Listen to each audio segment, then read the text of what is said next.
جشن ولادت امام محمد باقر علیہ السلام ہے۔ آج یہ جشن ولادت امام معصوم ہے۔ ہمارے پانچویں امام امام محمد باقر علیہ السلام یکم رجب 57 ہجرہ کو شہر مدینہ میں پیدا ہوئے۔ 57، چلے یہ بھی ایک میچنگ سن لیجئے کہ پانچویں امام جو ہیں، جیسا میں نے ابھی کہا امام میں پانچویں، اگر امام دیکھیں تو کون سے نمبر کے امام ہیں؟ 5، اور معصومین میں 7 ہیں، 7۔ 5 اور 7 کو ملا کے لکھیے، یہ 57 بن جائے گا جو امام کی ولادت کا سال ہے۔ ڈیٹ تو یہ ہے جو ابھی شروع ہونے والی ہے میلبرن کے کیلنڈر کے اعتبار سے۔ تھوڑی دیر کے بعد سورج ڈوبنے والا ہے اور پہلی رجب کی رات شروع ہو جائے گی۔ ہماری تقریر کا 1/3 حصہ شب لگ جائے گی ولادت کی۔ تو ڈیٹ تو 1 رجب ہے، لیکن ان وچ ایئر 57۔ 57 کیا ہے؟ 5 اور 7۔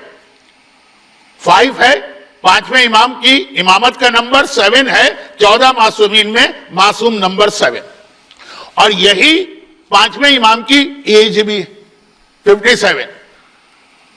اور پھر جب ایج ہے تو 57 میں پیدا ہوئے، 57 سال کی ایج تھی، دونوں کو ایڈ کریں 114 ہجرہ بنے گی، جو پانچویں امام کی شہادت کا سال ہے۔ پانچویں امام کی شہادت خود ایک ہسٹری کی بہت بڑی مسٹری ہے، لیکن آج تو ولادت کا جشن۔ پانچویں امام کی والدہ امام حسن مجتبیٰ کی بیٹی ام عبداللہ ان کی کنیت ہے، نام ان کا فاطمہ، یعنی پانچویں امام کے نانا ہیں امام حسن اور دادا ہیں امام حسین۔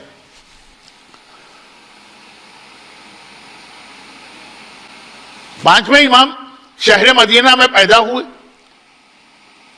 اور جیسا کہ میں نے کہا کہ تمام معصومین میں ٹائٹل کی حد تک علم کا تعلق پانچویں امام سے جوڑا گیا، گرچہ ہر معصوم علم مکمل رکھتا ہے، علم کامل رکھتا ہے، اور ہر ایک نے علم کو پھیلایا ہے، لیکن باقر جو پانچویں امام کا ٹائٹل ہے، باقر کے معنی ہے کسی چیز کو پھیلانے والا، اسپریڈ۔ تو اسی لیے کمپلیٹ ٹائٹل تو ہمارے یہاں یہ لیا جاتا ہے باقر العلوم، باقر العلوم، علم کو پھیلانے والا۔ البتہ باقر کے اندر ایک دوسرا میسج بھی ہے، ویسے تو باقر العلوم، علم کا پھیلانے والا، یا باقر علوم الاولین والآخرین، آدم سے قیامت تک کے علم کو پھیلانے والا، یا باقر علم النبیین، تمام انبیاء کے علم کو دنیا تک پہنچانے والا، کوئی چیز کو اسپریڈ کرنا، پھیلانا۔ لیکن پانچویں امام کو باقر کہنے کی ایک دوسری وجہ بھی ہے، وہ سیکنڈری ہے، پرائمری نہیں، عبادت۔ پانچویں امام کی عبادت بھی اتنی زیادہ تھی کہ سجدے کرنے سے امام کی جو یہ فور ہیڈ یا پیشانی ہے یہ پھیل گئی تھی۔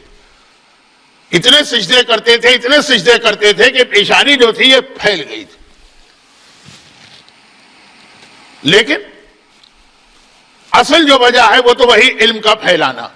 اور یاد رکھیے گا، جہاں علم صحیح ہوگا، ہاف نالج نہیں ہوگی، جو آج کل ہمیں بہت زیادہ نظر آنے لگی، اسپیشلی آسٹریلیا میں، جہاں ہاف نالج نہیں ہوگی، جہاں صحیح علم ہوگا تو وہاں عبادت خود بخود آئے گی۔ انما یخشی اللہ من عبادہ العلماء، یہ بھی قرآن کی آیت ہے۔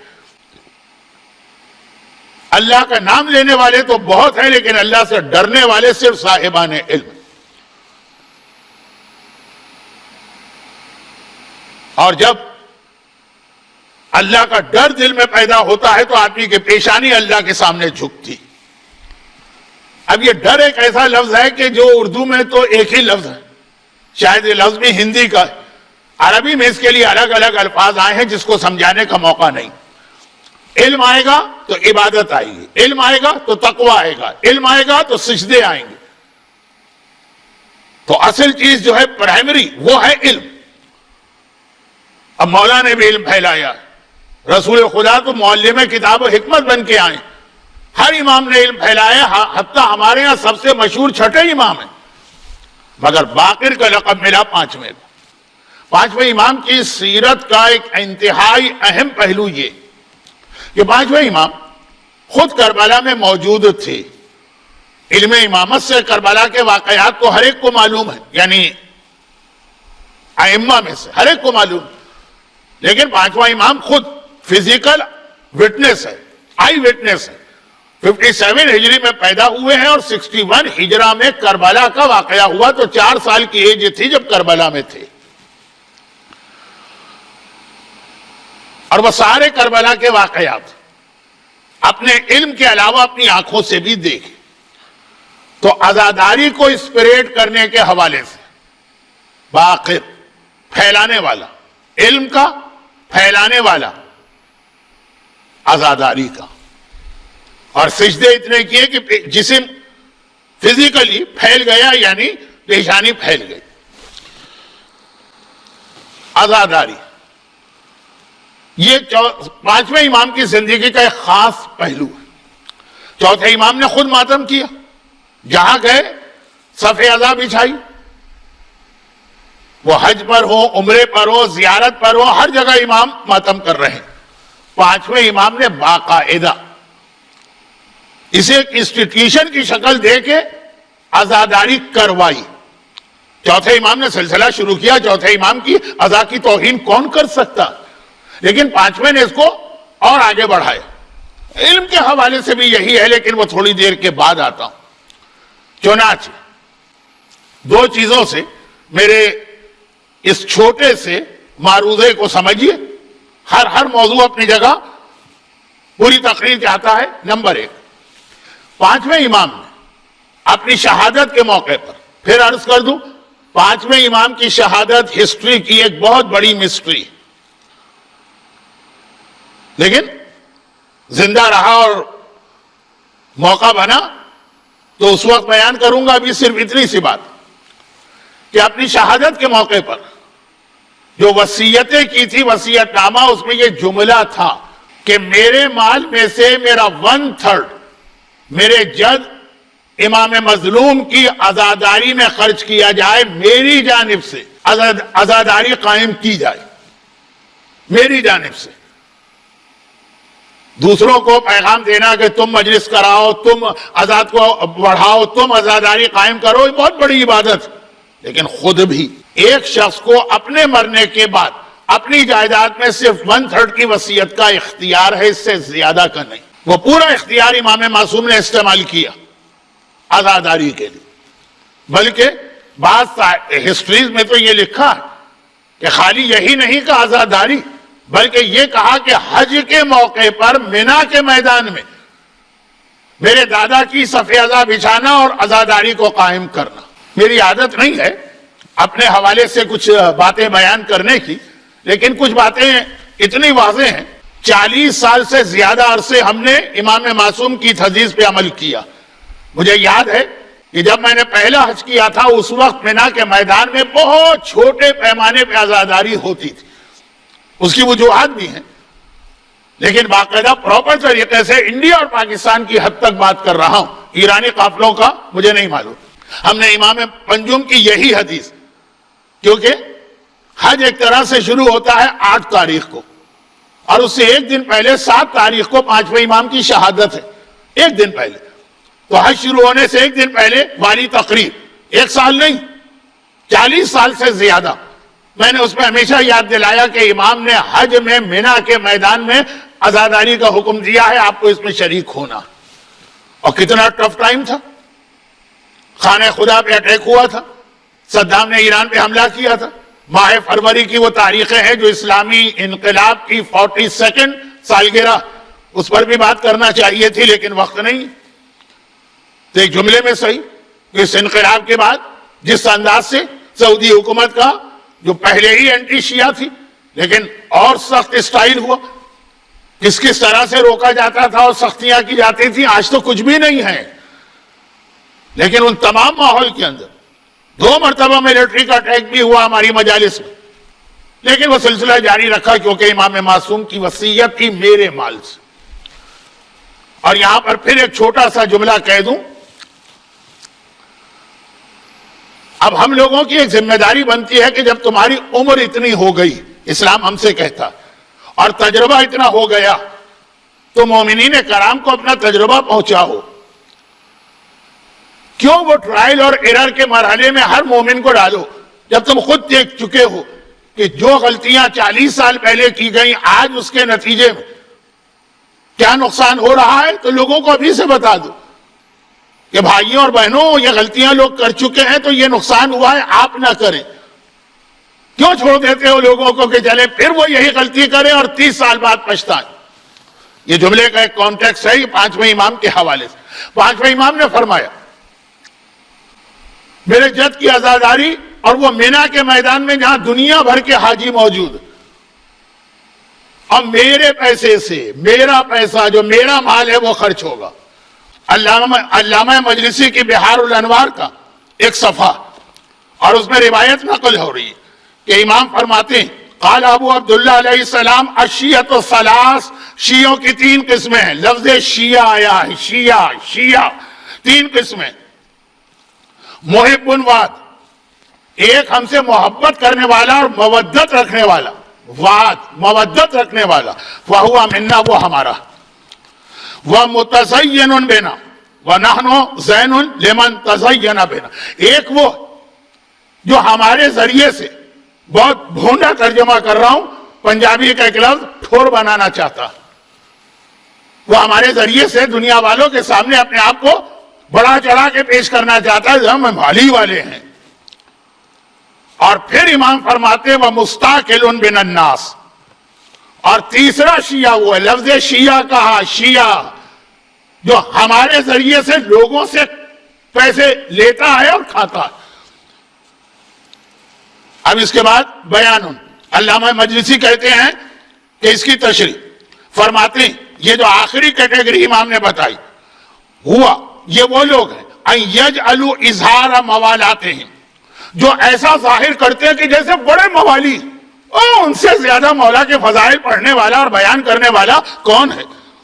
وہ نشر علومہم، اور وہ یہ ظاہر کرتے ہیں اظہار کہ ہم معصومین کے علم کو اتنا پھیلا رہے ہیں، ہم ہیں علم پھیلانے والے، لیکن وہ اس کے ذریعے سے وسیلۃ لتحصیل رزق حاصل کرنا چاہتے ہیں. وجلب المنافع من الناس، اور لوگوں سے مختلف فائدے لینا چاہتے ہیں. کمانا ہے پیسے، حاصل کرنا ہے فائدے. ظاہر کیا کرتے ہیں کہ ہم سے بڑا تو مولائی کوئی ہے ہی نہیں، باقی سب کو ان کی نگاہ میں یا مقصر ہیں یا دشمن ہیں یا فضائل کو نہیں مانتے. یہ امام کی حدیث. امام پنجو ازا اور ازا باقاعدہ قائم کیا اور اپنی جیب سے پیسے خرچ کر کے قائم کی. یہاں پہ میں روک کے ایک چھوٹی سی بات کہہ دوں، باتیں بہت ہیں، ٹائم نہیں. وہ یہ ہے کہ میں یہ نہیں کہہ رہا ہوں کہ یہ مجلس کی فیس یا ہدیہ لینا حرام ہے. ایسے لوگ دلیل کیا لاتے ہیں کہ جی امام نے بھی تو دیا تھا، امام نے دیا تھا. کوئی ایسا واقعہ بتائیے کہ امام نے کہا ہو کہ آ کے ذرا سی اشعار پڑھ دینا کا مولا ہمارے سیکورٹی سے رابطہ کرے، وہ آپ کو بتائے گا ہمارا ہدیہ کیا ہے اور وہ آپ پیمنٹ کرے تو پھر میں آؤں گا. امام نے دیا یہ الگ چیز، پڑھنے والے نے مطالبہ کیا یہ الگ چیز ہے. کوئی ایک واقعہ بتا دیجیے. سب میں یہ ہے کہ بلکہ جب امام نے بھی دیا تب بھی لینے والے نے پہلے منع کیا. کہیں تو ہے کہ امام نے اس کے گھر بھجوایا، اس نے واپس کروایا. امام نے کہا نہیں، جو ہم اہل بیت نے دے دیا سو دے دیا. وہ سنت امام اور اس کو ملا اس طریقے سے. کمرشل عزاداری شیعہ کی تیسری قسم جو اس لیے موالات کا اظہار کرتا ہے کہ اس کو پیسے چاہیے. اور اسی میں بس میں آخری بات کہہ دوں، پھر کہتے ہیں کہ نہیں وہ تمام مجتہدین نے اجازت دی ہے. مجتہدین ایسے ہی موقع پہ یاد آتے ہیں. مجتہدین نے تو اور بھی بہت سارے فتوے دیے، انہیں کیوں بھول جاتے ہو؟ ایسے ہی موقع پہ مرجع و مجتہد یاد آتا ہے نا جب کوئی اپنے فیور کی بات ہو. تمام مراجع کا آج کل اس بات پہ اتفاق ہے. دو الگ الگ فتوے جن کو لوگوں نے مکس کر دیا. ایک یہ ہے کہ اہل سنت کے مقدسات کی توہین کرنا حرام ہے، وہ ایک الگ فتویٰ ہے۔ دوسرا فتویٰ، کوئی ایسی بات بیان کرنا جس سے شیعہ اور سنی کے درمیان اختلاف پیدا ہو یا اختلاف بڑھے، وہ بھی حرام ہے، چاہے بالکل حق بات ہو۔ یہ بھی تو مراجع کا فتویٰ ہے۔ اور بھی بہت سارے، ابھی میں آ رہا ہوں اس کے اوپر۔ امام پنجم کی سیرت کی دوسری بات، اب یہاں پہ میں نے جو اتنی بات کہی ہے نا، وہ یہ ہے کہ پانچویں امام کی یہ وصیت اپنے بات کے حوالے سے کہ عزاداری اور خالص عزاداری، کمرشل عزاداری نہیں، لیکن یہ تو ہوا نا اپنی زندگی کے آخری لمحوں میں وصیت، باقی پوری زندگی بھی امام عزاداری اور کربلا کو پروموٹ کرتے رہے۔ یہ پانچویں امام کی سیرت پڑھ رہا ہوں، اور اس میں ایک اور نقطہ سن لیجئے، میں نے کہا تھا دو باتیں بتاؤں گا، ایک تو یہ وصیت، ایک زیارت عاشورہ۔ ایک بہترین گفٹ ہے جو صاحبان ایمان کو ملا۔ یہ زیارت عاشورہ کس معصوم نے ہم کو عطا کی؟ زیارت عاشورہ نہ مولا علی سے ہم کو ملی ہے، نہ آقا حسین سے ملی ہے، نہ آقا سجاد سے ملی۔ زیارت عاشورہ ہمارے پاس پانچویں امام کے پاس سے آئی، اور اس کے بعد پھر چھٹے امام۔ دو روایتیں ہمارے پاس ہیں زیارت عاشورہ کی۔ اصل میں تو چار ہیں، لیکن چار میں سے پہلی تین جو ہیں وہ تو ایک ہی راوی علقمہ کی، اور دوسری صفوان جمال۔ یہ دو راوی ہیں، علقمہ ایک صفوان۔ علقمہ نے پانچویں امام سے زیارت عاشورہ لی، صفوان نے چھٹے امام سے۔ یعنی پہلی بار زیارت عاشورہ کا گفٹ اور تحفہ جو ہم کو ملا وہ امام پنجم سے ملا۔ کتنا کربلا اور آقا حسین کو اور ان کے ذکر کو امام نے پھیلایا، باقر، پھیلانے والا۔ علماء نے تو لکھا علم کو پھیلایا، عبادت کو پھیلایا۔ لیکن ذرا دیکھیے آپ کس طرح آقا حسین کے ذکر کو، دشمنان آقا حسین کے اوپر لعنت کو، اور صاحبان ایمان کے تمام مسئلوں کا حل کربلا ہے، اس پیغام کو پھیلایا زیارت عاشورہ دے کر، جو آج بھی آپ کو میریکل دکھا سکتی ہے۔ آج بھی عزاداری کمرشل ہو گئی ہے، زیارت عاشورہ الحمدللہ کمرشل نہیں ہے۔ 74 میں جب میں نے چہاردہ معصومین کی سیرت پر 22 تقریریں کی تھی، اس وقت ویڈیو تو تھا نہیں، خالی آڈیو ہوتا تھا۔ اس کی اسپیچ نمبر 21 امام زمانہ کے حالات پر تھی۔ سید رشتی کا واقعہ اس وقت پڑھا تھا جب ایک مومن عیسائیوں کے علاقے میں پھنس گیا تھا۔ وہ عیسائی جو مسلمان کو قتل کرنا ثواب سمجھتے تھے، تو امام زمانہ مدد کو آئے، لیکن اپنا تعارف نہیں کرایا، اور 3 باتیں بتائی کہ اگر ہم سے مدد چاہیے تو 3 باتیں: نماز شب، زیارت عاشورہ، زیارت جامعہ۔ آج زیارت عاشورہ کا بہت زیادہ ذکر کرنے والے اس وقت ماؤں کے شکم میں بھی نہیں ہوں گے۔ 74 میں اس وقت میں زیارت عاشورہ کی فضیلت اور اس کے واقعات پڑھتا آ رہا ہوں۔ یہ امام پنجم کا تحفہ ہے۔ البتہ زیارت عاشورہ کے حوالے سے بھی ایک پیغام اور ہے، لیکن آج وقت نہیں رہا۔ انشاءاللہ زندہ رہا تو ابھی اور موقع مجھے رجب میں اور شعبان میں ملیں گے۔ تو اب یہ 2 چیزیں، اس میں العصر مجھے کیوں یاد آ رہا کہ امام پنجم نے لوگوں سے پیسے لے کے عزاداری قائم نہیں کی، جبکہ وہ بھی اچھی چیز، لوگوں کو ثواب میں شریک کرنا ہے، لیکن اپنے پیسے کو خرچ کر کے۔ العصر کی یہی خصوصیت تھی جس کی وجہ سے آج مجھے یہ العصر زیادہ یاد آ رہا، اور شاید آسٹریلیا میں اس کے علاوہ اور کوئی ایسا عزاخانہ نہیں۔ عزاخانے ہیں اور سب اپنی جگہ بہت اچھا کام کر رہے ہیں، اور سب میں مومنین کا مکمل طور پہ انوالومنٹ اور تعاون ہے۔ یہاں بھی تعاون مانگا جا رہا ہے، لیکن ابھی تک تو جتنا عرصہ گزرا، ایک فرد واحد نے امام پنجم کی وصیت پہ عمل کرتے ہوئے اپنے باپ کی تمنا کو پورا کیا، لیکن اصل امام معصوم۔ اچھا، یہاں ایک بہت اہم بات، امام کی، پانچویں امام کی زندگی کا دوسرا پہلو۔ مجھے 3 پہلو بیان کرنا تھے، لیکن وقت بتا رہا کہ یہ تینوں بیان کرنے کا موقع نہیں ملے گا۔ ایک دوسرا پہلو، کربلا، پوری شیعت کربلا نہیں، شیعت کیا پورا اسلام کربلا. ارے اسلام کیا ہے؟ پوری انسانیت کربلا. دنیا قائم ہے کربلا کی وجہ سے، انسان زندہ ہے کربلا کی وجہ سے. دنیا میں جتنا ناقص صحیح عدل کا نظام قائم ہے کربلا کی وجہ سے. ہیومن رائٹس کی آواز بلند ہوتی ہے کربلا کی. کربلا ایک اہم واقعہ، اہم کیا اہم ترین. لیکن پوری کوشش تھی معصومین کی کہ کربلا کے واقعے کو معجزے کا رخ نہ دیا جائے، تاکہ قیامت تک کے صاحبان ایمان کربلا سے انسپائر ہوں اور اپنے اپنے ماحول میں کربلا کو فالو کریں. بھئی ایک واقعہ اگر معجزہ بن گیا تو ہم تو کہیں گے اس سے ہمارا کوئی تعلق نہیں ہے، خالی خوش ہونے کے لیے سنیں گے تو. لیکن ہم تو یہ نہیں کر سکتے. اللہ کے رسول اگر شب معراج اتنے معجزات دکھا کے آ گئے، اس کو ہم اپنی عام زندگی میں فالو نہیں کر سکتے، ہم میں وہ طاقت نہیں ہے.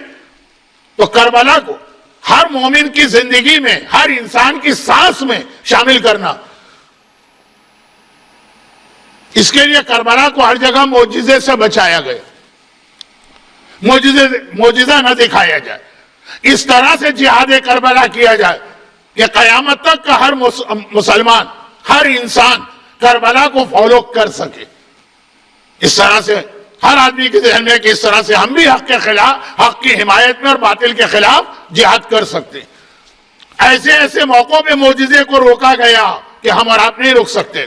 سکینہ کے رخسار پہ تماچے لگے، معجزہ نہیں آئے گا. اصغر کے گلے میں تیر لگے، معجزہ نہیں آئے گا. کون برداشت کر سکتا؟ برداشت کیا گیا. اور اسی لیے کربلا کے بعد بھی چوتھے امام کی زندگی میں معجزات کا پہلو ذرا کم ہے، بہت ہے. حجر اسود کی گواہی سے لے کے پانی کا موتیا بننے سے لے کے کتنے واقعات ہیں. لیکن وہ چھوٹے چھوٹے تو غلط کہہ گیا، انفرادی واقعات، انڈیویجول. ایک نے دیکھا، دو نے دیکھا، تین نے دیکھا. جیسے مولا کے معجزات ہیں، ساری دنیا ایک وقت میں دیکھتی تھی. تاکہ چوتھا امام کربلا کا وارث. ابھی کربلا سب کے ذہن میں تازہ ہے، قیامت تک تازہ رہے گی، لیکن چوتھے امام نے بڑی کوشش کی. لیکن اب آیا پانچویں امام کا زمانہ. دیکھیں بہت اہم نقطہ بتا رہا ہوں، ٹائم نہیں ہے کہ اس کی تفصیل میں جاؤں. اب آیا پانچویں امام کا زمانہ. اب کربلا لوگوں کی سمجھ میں آ گئی. جب پانچویں امام نے اپنی آخری وصیت میں کہا کہ عزاداری میرے مال سے قائم کی جائے، تو پوری زندگی خود بھی تو عزاداری کی ہوگی نا. لیکن جو کہ باقر العلم ہے، وہ عزاداری علم کے ساتھ ہے، علم پروپیگیٹ. یعنی چوتھے امام تک عزاداری میں غم کا پہلو زیادہ تھا، وہ ضروری تھا. پانچویں امام سے عزاداری میں علم کا پہلو بھی آ گئے، لوگوں کو ایجوکیٹ کرنا.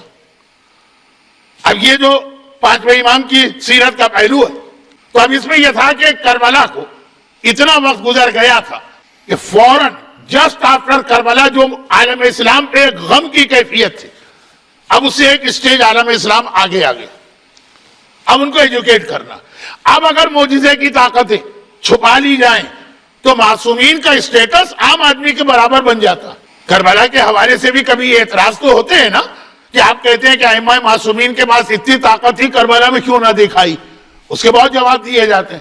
لیکن اگر اسے پرماننٹ ایک اسلام کا لازم فیچر بنا دیا جائے تو جو عظمت معصومین، جو رتبہ ہے معصومین کا، جو زیارت جامعہ قصیدہ پڑھ رہی ہے امام معصوم کا، جو قرآن فضائل بتا رہا ہے، وہ چھپ جائیں گے. اگر امام خود یہ چیزیں بیان نہ کریں تو لوگ وہی کہیں گے کہ جی پیر نہیں اڑتے ہیں، مرید اڑاتے ہیں. یہ شیعوں نے بڑا چڑھا کے کہہ دیا، امام نے تو کوئی ایسی بات نہ کہی نہ کی. تو اب پانچویں امام کی زندگی ایک بار پھر وہ والے معجزات کا سلسلہ دوبارہ شروع ہو رہا جو عظمت اہل بیت کو واضح کرنے کے لیے ضروری. لیکن اس میں معصوم اس بات کا خیال کر رہے ہیں کہ ہر بات ہر ایک کے لیول کی نہیں. ہمارے ہاں تو بعض لوگ پتہ نہیں کس طرح کتابیں پڑھتے ہیں کہ جو کتاب میں پڑھا، جو حدیث پڑھی، آگے ممبر پہ فوراً بیان کر دی. اہل بیت کے فضائل کو بھی چھپانے کا حکم دیا گیا ہے کہ ہر آدمی ہر چیز برداشت نہیں کر سکتا. تاریخ معصومین میں دو بہت اہم صحابی جنہیں امام معصوم نے پاگل بن جانے کا حکم دیا. بہلول دانا تو بہت مشہور ہے، لیکن بہلول دانا کو کیوں مشورہ دیا پاگل بننے کا؟ ایک فقہی مسئلے میں. گرچہ وہ چھوٹا سا فقہی مسئلہ نہیں ہے، وہ تو دار و مدار ہے اسلام کا. قتل امام کے فتوے میں دستخط کروائی جا رہے ہیں. قاضی شرح نے پیسے لے کے دستخط کر دی. بہلول دانا نے امام سے کہا، امام نے کہا کہ اپنے آپ کو پاگل شو کرو، پاگل آدمی سے دستخط کون کروائے گا؟ لیکن بہلول تو بہت مشہور ہیں آپ کے یہاں، جبکہ ان کے واقعے کے بارے میں کافی اختلافی باتیں بھی ہیں کہ اصل واقعہ کیا تھا. شاید آپ کے علم میں نہ ہو کہ بہلول سے پہلے ایک اور صحابی کو امام نے حکم دیا کہ پاگل بن جاؤ، جابر ابن یزید جعفی، جنہوں نے پانچویں امام سے 70,000 حدیثیں سنی، اور امام نے ان کو فضائل کی حدیثیں بہت زیادہ بتائیں، اتنی زیادہ کہ ان کا سینہ پھٹنے لگا. جابر پانچویں امام کے بہت قریبی صحابی، امام ان کو اب جو معصوم کا اصل رتبہ اس کی حدیثیں سنا رہے ہیں، سنا نہیں رہے، دکھا بھی رہے ہیں. آپ کو یاد ہوگا پچھلے سال جابر کا ہی واقعہ پڑھا تھا کہ امام ان کو اس دنیا سے اٹھا کے اسپیس میں لے گئے، بلیک ہول سے گزار کے کائنات دکھا کے لائے. تو بتا بھی رہے ہیں فضائل، دکھا بھی رہے ہیں فضائل، اور جابر سے برداشت نہیں ہو رہا. اب اگر آج کل کی طرح کے کوئی خطیب ہوتے ممبر پہ جاتے اور سب کچھ بیان کر دیتے، امام معصوم سے کہا مولا میرا سینہ پھٹ رہا ہے آپ کے فضائل سن کر، دل جاتا ہے بیان کروں. امام نے کہا جنگل میں چلے جاؤ، ایک گڑھا کھودو، اس میں منہ ڈالو، جو کہنا ہے گڑھے سے کہو، لوگوں کے سامنے بیان نہ کرنا. یہ جابر کو امام نے حکم دیا. پھر امام نے جابر کو ایک کتاب دی اور کہا کہ اس کتاب میں ہمارے کچھ فضائل لکھیں. خود امام دے رہے ہیں کتاب. جب تک بنو امیہ کی حکومت ہے اس کتاب کی ایک حدیث بھی نہ پڑھنا. کسی ہمارے نوجوان خطیب کے ہاتھ میں ایک کتاب آ جائے جس کی زیادہ نالج نہ ہو، کھٹ سے کتاب کھول کے پڑھے گا کہ میں تو فلاں کتاب سے پڑھ رہا ہوں. فلاں کتاب کون؟ امام کی لکھی ہوئی کتاب. امام نے کہا خبردار، جب تک بنو امیہ اس سے کوئی حدیث نہ پڑھنا. یہ پانچویں امام کا واقعہ پڑھ رہا ہوں، جابر ابن یزید جعفی سے.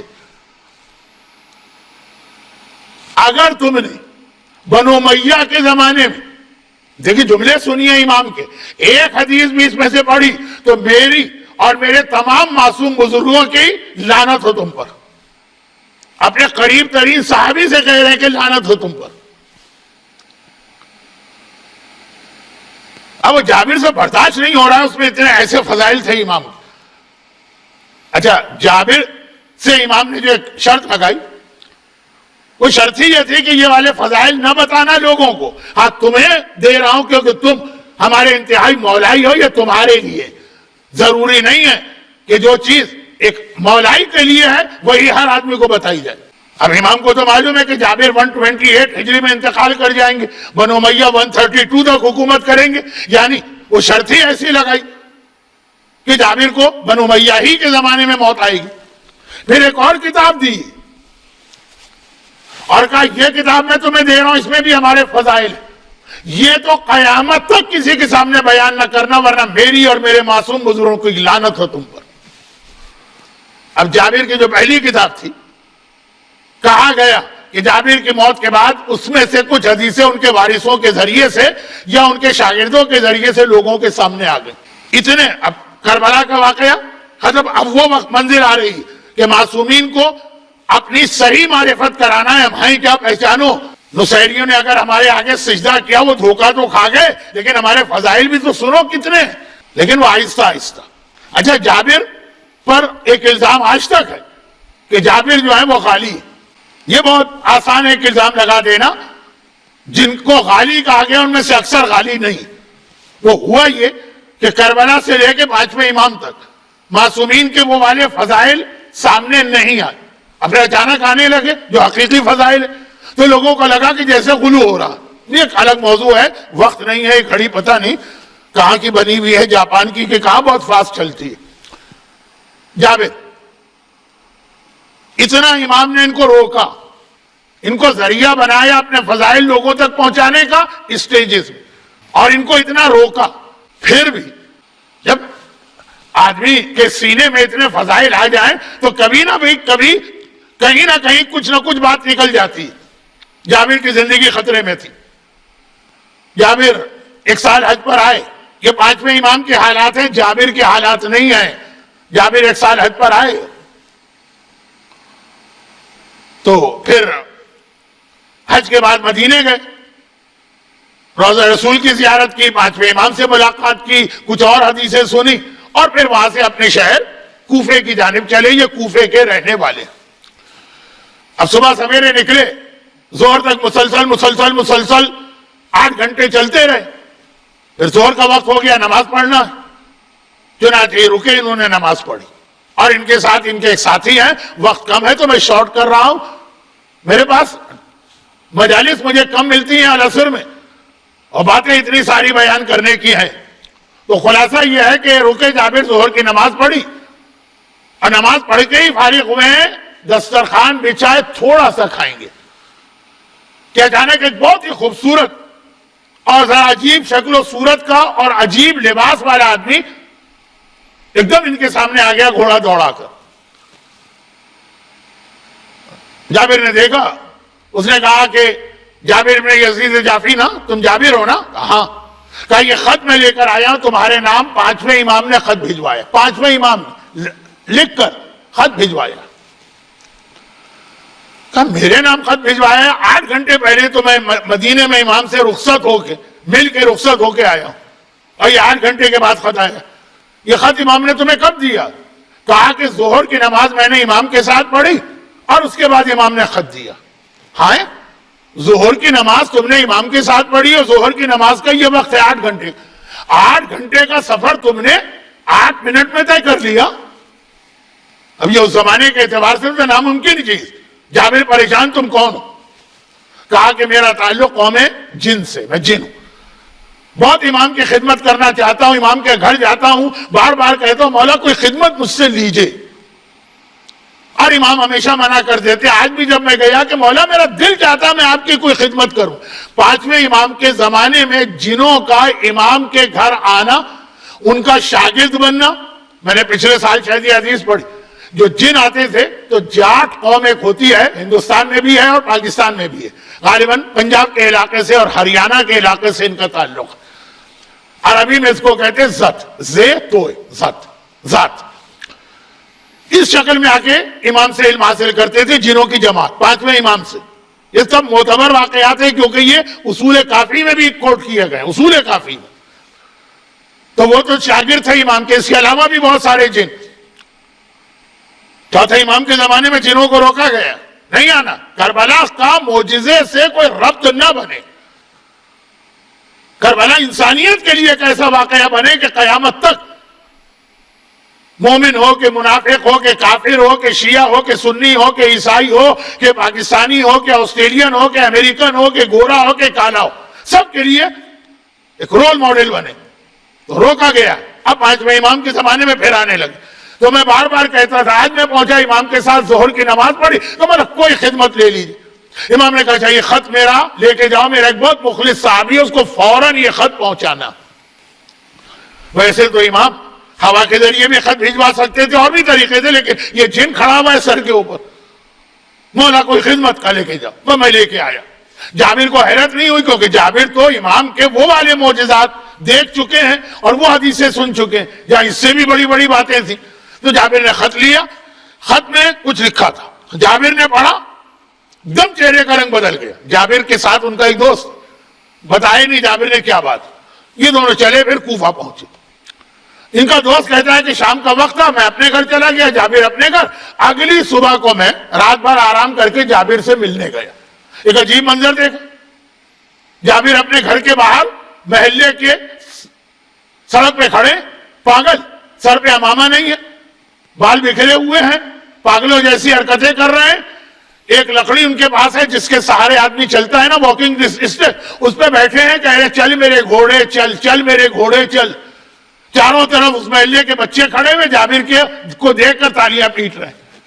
اور جابر پھر جیسا جو پاگلوں کا طریقہ ہوتا ہے نا، کہ یہاں سے بھاگے تو وہاں گئے، وہاں سے بھاگے دوسرے محلے میں گئے، اب لکڑی سے واکنگ اسٹک کو ٹانگوں کے بیچ میں دبائے ہوئے کہہ رہے چل میرے گھوڑے چل، مجھے لے کے جا، اور پاگلوں جیسی حرکت۔ میں حیران ہوں پریشان، یہ جابر کل شام تک ٹھیک تھے، ابھی کیا ہو گیا؟ اور پھر جابر پڑھنے کیسے بن گئے؟ ایک دن آدھی رات کو یا جابر نے چپکے سے کہا، یا یہ جب یہ مدینے گئے تھے اور امام کو بتایا مولا آپ کا صحابی پاگل ہو گیا، تو امام نے جواب دیا، وقت نہیں ہے کہ میں تفصیل میں جاؤں۔ امام معصوم نے کہا ہم نے جابر کو خط میں یہ حکم دیا تھا، کیونکہ بنو امیہ کے حکمران نے جابر کے قتل کا ارادہ کر لیا تھا۔ جابر کے قتل کے بعد بہلول پاگل بنے تھے تاکہ امام معصوم کے قتل پر کے فتوے پہ دستخط نہ ہو۔ جابر کو پاگل بنایا امام نے، کہا پاگل بن جاؤ تاکہ تمہاری جان بچ جائے، ہم نے کہا تھا۔ تو یہی ہوا کہ چند دن گزر گئے، پورے کوفے میں مشہور ہو گئے۔ جابر ایک قابل احترام عالم تھے، ایک کسی قابل احترام عالم کے بارے میں خبر پھیل جائے کہ وہ پاگل ہو گیا، سارا کوفہ اور وہ حاکم کوفہ کے نام پھر خط آ گیا حکمران کا بنو امیہ کے کہ تمہارے شہر میں ایک مولائی ہے امام کا ماننے والا، وہ بہت ساری ایسی باتیں کہتا ہے، اسے قتل کر دو۔ حاکم کوفہ نے کہا بھائی وہ کہاں ہے؟ لوگوں نے کہا اچھا وہ تو پاگل ہو گیا۔ حاکم کوفہ خود گھر سے نکلا، دیکھا واقعہ بچے گھیرے میں لے کے کھڑے ہیں، تالیاں پیٹ رہے ہیں، وہ بچوں کا منہ چڑھا رہے ہیں، وہ واکنگ اسٹک پر، یعنی سمجھیے اپنے زمانے کے سیستانی، اپنے زمانے کے خوئی، اور اس منزل پہ آئے ہوئے ہیں۔ اس نے کہا کہ الحمدللہ خدا نے مجھے خون سے بچا لیا، پاگل آدمی اس کا کیا خون کرنا، اور لکھ کے بھیج دیا کہ پاگل ہو گئے تو اب ان کو کیوں قتل کریں۔ پہلا آدمی ہے یہ تاریخ کا جابر جن کو امام معصوم نے ان کی جان بچانے کے لیے پاگل ہونے کا حکم دیا، کیونکہ یہ امام اپنے چاہنے والوں کا اتنا ہی خیال کرتا، بشرطے کہ چاہنے والا بھی ویسا محب ہو جیسے آپ نے حدیث میں سنا، پیسے اور ڈالر لینے والا نہ ہو۔ لیکن جابر کو تو امام یہ علم دے رہے ہیں جس کا تعلق ہے امام کی منزلت سے، معرفت سے۔ دوسری جانب امام عام مومنین کرام کو سکون پہنچانے کے لیے، ایک تو آزاداری ہوئی، روحانی سکون، جسمانی طور پر بھی۔ دیکھیے جو جملہ میں کہتے کہتے رک گئے، جابر کو وہ چیزیں بتائیں کہ کسی مومن کو بتاؤ گے اس کے دل کو سکون ہوگا، لیکن نہیں، ایک حدیث ہے امام کی، امام نے فرمایا وہ ہمارا دشمن ہے، وہ شیعہ ہمارا دشمن ہے جو ہمارے ایسے فضائل دوسرے شیعوں کو سنائے کہ عام شیعہ اس پہ یقین نہ کرے، انکار کر دے۔ یہ کیسے ہو سکتا؟ یہ تو خدا کی طاقت ہے مثلا۔ تو جس نے یہ حدیث سنائی ہے نا، یہ ہمارا دشمن ہے، جس نے کتنے لوگوں کو ہمارے خلاف کیا اپنی غلطی سے۔ تو یہ تو امام ہر آدمی کو اس کا معرفت کا لیول دیکھ کے علم دے رہے اور اس سے کہہ رہے دوسروں تک نہ پہنچانا۔ جو ہمارے یہاں ایک تصور آ گیا ہے نا کہ جو تمہیں حدیث ایسی ملی بڑی معرفت والی ہے، فوراً لوگوں کو سنا دو۔ سوچو، رکو، یہ معصومین کی حدیث ہے، میں کیا بتاؤں، وقت نہیں ہے۔ یہ تو ہوا چند خاص لوگ، لیکن ان کے ذریعے اگلی نسلوں کو پیغام مل رہا کہ امام کو عام انسان نہ سمجھا۔ اور عام مومن کے لیے امام نے ایک تو روحانی علاج بتایا، عزاداری، اور اس وعدے کے ساتھ کہ عزاداری میں اپنا پیسہ خرچ کرو، دوسروں کا پیسہ کھینچنے کی ضرورت نہیں، پھر برکتیں دیکھو، خرچ کرو پھر برکتیں۔ یہ تو ایک، اور دوسرا ایک اور جسمانی راحت و سکون، وہ ہے، بہت عجیب بات کہنے جا رہا ہوں، ٹائم نہیں، آپ خود اندازہ کر رہے ہوں گے کہ یہ ساری چیزیں میں ربط دیتا تو اور مزہ آتا، وقت کہاں۔ دوسری بات امام نے اس کے ساتھ، وہ تو روحانی سکون ہے عزاداری، اور جسمانی طور پر تمہیں سکون ملے، اس کے لیے کہا کہ اپنے گھر کے ماحول کو بیویوں کے حوالے سے اچھا رکھو۔ اب آئیے میری لاسٹ اسپیچ، اس سے پہلے جو لاسٹ اسپیچ، شہزادی کونین کا ایک لقب زہرا میں نے تشریح کی تھی۔ زہرا کے 3 میں سے ایک معنی کیا تھے؟ عورت کا شوہر کے لیے ہر وقت تیار رہنا، تیار ہونا، اپنے آپ کو سجانا، شوہر کے دل کو خوش کرنا، شوہر کو مطمئن کرنا۔ یہ تو ہوا عورت کے پہلو سے۔ مجلس بھی شہزادی محفل بھی کی تقریر، جشن کی تقریر تھی شہزادی کے حوالے سے عورت. لیکن کیا یہ ون وے ہے؟ مرد کی کوئی ذمہ داری نہیں. وہ پانچویں امام بتا رہے ہیں. تو یہ دو جملے مل کر ایک کمپلیٹ میسج بنیں گے کہ سکون کیسے آتا ہے گھروں میں. وہ قرآن نے بھی کہا لِتَسْكُنُوا إِلَيْهَا، ہم نے تمہیں کپل کی شکل میں اس لیے پیدا کیا ہے تاکہ تمہیں سکون ملے. لیکن وہ خالی عورت کی قربانی سے نہیں ملتا، مرد کو بھی قربانی دینا. اور بہترین مثال اس کی شوہر بیوی. میں تو اکثر کہتا ہوں ویلنٹائن ڈے منائیے. اسلام کو کلچرل جو سیلیبریشنز ہوتے ہیں اس میں کوئی اختلاف نہیں کسی بھی قوم کا ہو. یا ریلیجس پہلو ہو تو الگ چیز. جائیے بیوی کو لے کے کل ڈنر پہ جائیے. یہ کوئی غیر اسلامی بات تو ہے نہیں، دونوں طرف سے ہونا چاہیے. اب ایک روایت سن لیجئے، کمکر نے یہ روایت چوتھے امام سے بھی نقل کی اور یہ روایت پانچویں امام کے حوالے سے بھی، کہ ایک دن راوی امام معصوم سے ملنے پہنچا کسی ضروری کام سے. آج امام مسجد میں نہیں آئے تھے اپنے وقت پر اور گھر پہنچا. جب امام کے پاس گیا تو دیکھا کہ امام نے بالکل سرخ رنگ کا جوڑا پہنا ہوا، ریڈ کلر کا ڈریس، جیسے دولہا پہنا کرتے ہوں گے، مجھے نہیں پتا. دلہنیں تو پہنتی ہیں ہمارے کلچر میں، یہاں تو شاید دلہنیں بھی وائٹ کلر کا ڈریس پہنتی ہیں. خیر، امام معصوم پر یہ لباس اچھا نہیں لگا، سرخ رنگ کا لباس. ایک فتویٰ ہے جو کبھی اور بتاؤں گا، ابھی فتویٰ نہیں بتا رہا ہوں کہیں دھوکہ نہ ہو جائے، کہ وہ جو تھا نا کہ شدت حجاب جو ہے وہ بہت اچھی چیز ہے. اور میں نے کہا تھا آغا سیستانی فرماتے ہیں کہ ویسٹرن کنٹریز میں مشکل یہ جائز نہیں. تو اس میں ایک اصل لفظ ہے ایسا ڈریس پہننا جو لوگوں کے مذاق کا نشانہ بنے. تو اب اس میں مثال دیتے ہیں کہ جیسے کوئی عالم سرخ رنگ کا امامہ پہنے، سرخ رنگ کا امامہ. اب پاکستان میں آج کل بہت سے رنگوں کے امامے نکل آئے، پگڑیاں، لیکن سرخ رنگ نجف کے حوضے میں پہن کے جائیں مذاق اڑے گا. امام معصوم گھر کے اندر سرخ رنگ کا لباس پہنے ہوئے. راوی نے کہا مولا یہ کیا؟ آپ امام سوبر، عمر کے اعتبار سے بھی، رتبے کے اعتبار سے بھی. کہا کہ اسی لیے میں گھر سے باہر نہیں گیا، لیکن آج جب گھر میں آیا تو میری بیوی نے مجھ سے خواہش ظاہر کی کہ اس کا دل چاہتا ہے مجھے سرخ رنگ کے لباس میں دیکھے. تو بیویوں کا دل بھی خوش کرنا ہے، کوئی حرام بات کہے، کوئی خلاف شریعت بات کہے تو الگ چیز، بیوی کا بھی دل خوش کرنا. اسی سے گھر چلا کرتے ہیں تو اپنی بیوی کا دل خوش کرنے کی خاطر میں نے وہ لباس پہن لیا جو خود مجھے پسند نہیں آ رہا. بہت چھوٹی سی حدیث، چھوٹا سا واقعہ، بہت بڑا میسج. گھر اس طرح چلتے ہیں کہ عورتیں زہرا کے تیسرے معنی پر بھی غور کریں، پہلے دو پر بھی، اور مرد پانچویں امام کی سیرت کے اس پہلو پہ غور کریں کہ بیویوں کے بھی جو جائز خواہشات ہیں ان کے دل کا خیال کرنا. اس کو ذہن میں رکھیے تبھی گھر صحیح ہوگا. اور ہمارے یہاں آج کل ایک بڑی خرابی یہ پیدا ہو گئی کہ غلط سلط مسئلے بتا کے پورے ماحول کو تباہ کیا جا رہا ہے. یہ بات اب میں بعد میں کہوں گا. تو شادی شدہ زندگی کا سکون. اور پانچویں امام کو تو بیوی بھی ایسی ملی، ام فروا. وہ ام فروا نہیں جو کربلا میں، کربلا والی ام فروا الگ ہے، ان کے بیٹے کا نام قاسم. یہ ام فروا الگ ہے، ان کے باپ کا نام قاسم. اور ایسا امام کے گھر کے اعتبار سے اتنا اچھا ماحول ام فروا نے دیا جو دوسروں کو مسائل دین سکھایا کرتی. ہمارے یہاں بہت سارے مرد بھی حتیٰ جو مدارس سے پڑھ کر آئے ان کو مسئلے نہیں پتا. تو بہترین نمونہ امام کا گھر بنا. مگر امام نے کہا تمہارا گھر بھی ایک ہی صورت میں بہترین نمونہ بنے، اور وہ یہ ہے کہ اگر تم اللہ کی اطاعت کرنا سیکھ جاؤ. لا تنالوا ولایتنا الا بالطاعہ. امام فرماتے ہیں تم بہت لوگوں سے سنو گے ولایت علی، ولایت علی، ولایت علی. ولایت علی تو حاصل اس وقت ہوتی ہے جب تم اللہ کی اطاعت کرو. اور اطاعت پروردگار کی منزل پر امام معصوم کی ماں کا کیا کہنا. آج پہلی رجب ہے، شروع ہو گئی پہلی رجب. میلبرن کے آسٹریلین کیلنڈرز.